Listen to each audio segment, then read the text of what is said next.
धन को निशाना बनाती है, हिंदुत्व का अपमान करती है। लेकिन बड़ा सवाल यह है कि कांग्रेस और राहुल गांधी बार बार क्यों हिंदुत्व पर सवाल खड़े कर रहे हैं। ये रिपोर्ट देखिए।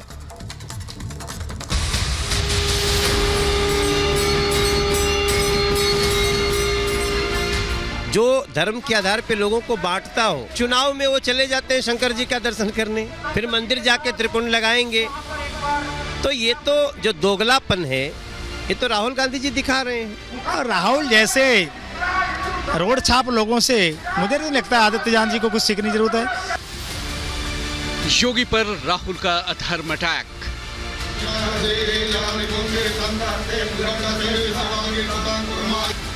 कांग्रेस के लिए साधु संत ठग।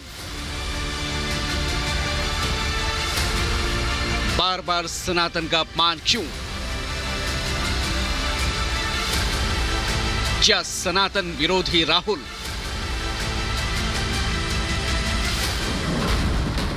यूपी सीएम योगी पर राहुल के अधर्म अटैक के बाद साधु संतों में गुस्सा है। राहुल के बयान पर सियासी घमासान भी शुरू हो गया है। बीजेपी कांग्रेस पर सनातन विरोधी होने के आरोप लगा रही है, तो वहीं साधु संत राहुल पर हमलावर हैं। राहुल को सद्बुद्धि देने की बात कही जा रही है। पहले राहुल के बयान पर साधु संत क्या कह रहे हैं, जरा वो सुन लीजिए।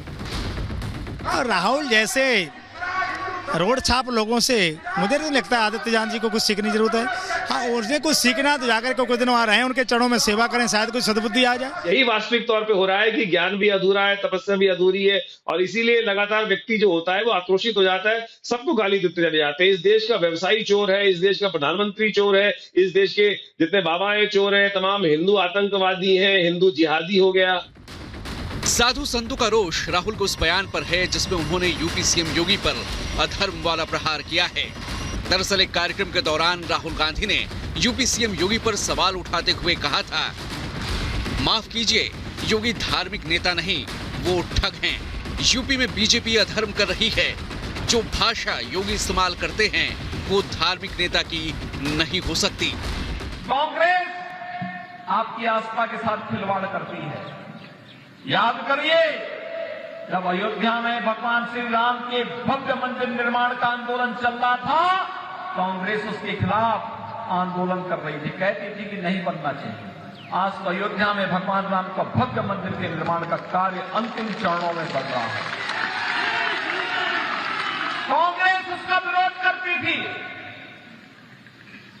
आपकी आस्था के साथ खिलवाड़ करती थी।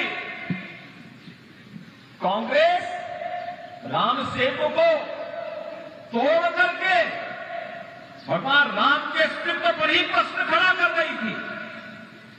भगवान श्री कृष्ण के अस्तित्व पर ही प्रश्न खड़ा कर रही थी। और यूपीए के शासनकाल में आपने देखा होगा, घोटाले पे घोटाले, रोज एक नया घोटाला कांग्रेस का सामने आ जाता था, रोज एक नया घोटाला सामने आ जाता था। क्या अराजकता पैदा की थी कांग्रेस ने? क्या अराजकता पैदा की थी? कभी कोयला घोटाला, कभी 2G घोटाला, कभी कॉमनवेल्थ घोटाला। ये घोटाला कांग्रेस की पहचान बन चुकी थी। राहुल के इस बयान पर साधु संतों के साथ साथ बीजेपी भी हमलावर है। बीएचपी ने राहुल को तोल मोल कर बोलने की सलाह दी है। अरे शर्म करो, फिरोज को कम से कम, फिरोज की औलाद अगर कोई हिंदुओं को धर्म सिखाने लगे और अपने दादा को त्याग करके दूसरों को अपनाने लगे, राजनीति के लिए मंदिर मंदिर जा करके कोट पर जनेऊ धारण करके और ज्ञान बांटने लगे, अपने आप को तपस्वी कहने लगे, तो जनता सब जानती है। तो ठग तो वही है जो धर्मों में विभेद करता हो, जो धर्म के आधार पे लोगों को बांटता हो, और चुनाव में वो चले जाते हैं शंकर जी का दर्शन करने, फिर मंदिर जाके त्रिपुंड लगाएंगे। तो ये तो जो दोगलापन है, ये तो राहुल गांधी जी दिखा रहे हैं। और हर चीज़ पे मेरे यहाँ पर खड़े होकर जवाब देने की ज़रूरत है नहीं, और कई लोग मेरे लिए इतने इंपॉर्टेंट नहीं है कि मैं उनकी हर चीज़ पे जवाब दूं। मेरा मानना है कि मेरे को अपनी पार्टी के बारे में बात करनी चाहिए, उनकी पॉलिसीज़ के बारे में बात करनी चाहिए, प्रधानमंत्री जी के विजन के बारे में बात करनी चाहिए, और किस तरीके से देश आगे बढ़े उसके बारे में बात करनी चाहिए। हालांकि समाजवादी पार्टी के सुर इस पर कुछ अलग हैं।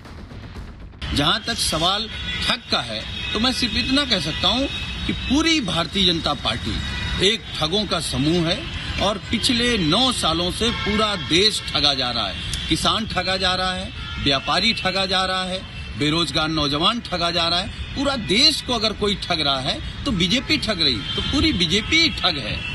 जाहिर है राहुल के बयान के बाद सियासी घमासान तेज हो चुका है और अब संत एक बार फिर सनातन के अपमान पर कांग्रेस पर हमलावर हैं। पूछ रहे हैं क्या कांग्रेस के लिए साधु संत ठग हैं? Bureau report, Republic Bharat.